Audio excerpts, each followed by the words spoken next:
Today's self-care tip is about money, and I've thrown it in right at the very beginning of the 28 days of self-care because the sooner you can set this up and get it working for you, the better it's going to be. Money problems are directly linked to our mental health, and so many people have so many problems simply because of money.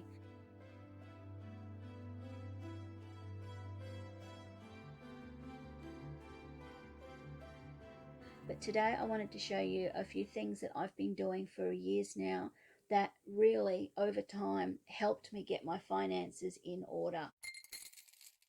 The first thing I did was to start paying as many bills as I could monthly instead of quarterly or annually. It's so much easier to budget if the amount is smaller. The big accounts, the big things like insurances, that's always a tough one. It's so much easier to come up with, for example, $100 a month than it is to come up with $1,200 at the end of the year. So if you can pay something off monthly, that's definitely a good starting point to get yourself sorted out.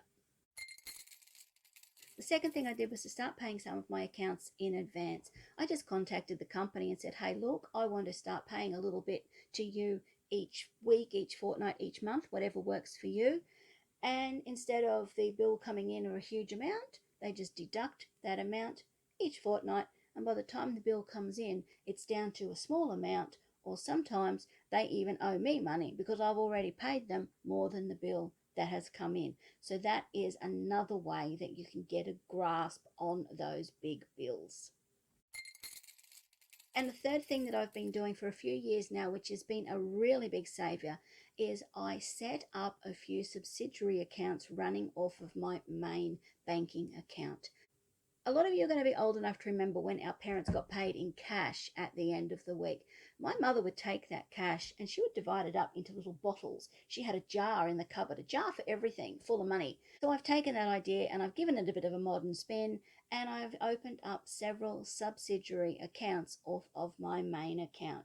So when my income goes into my main bank account each week, I set up an automatic transfer. I don't need to remember it. I don't need to do it.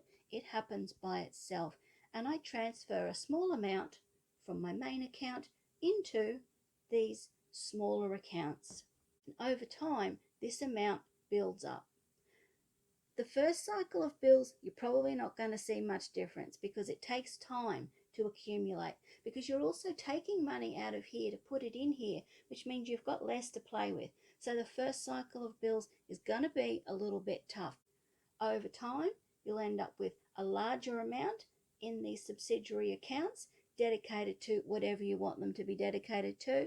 And when that bill comes in or that expense comes in, you've got that money sitting there. I do recommend that the amount you transfer from that main account to the subsidiary accounts, start with a small amount each week, because remember, that amount you're taking out of your main account is that much less that you've got to play with each week, because you're not touching these subsidiary accounts until that bill comes in. So start by transferring just a small amount. And over time, as you get more comfortable with budgeting and things are a bit more stable, you can increase the amount that you transfer. It does take a while to set up, but I promise you, it does work.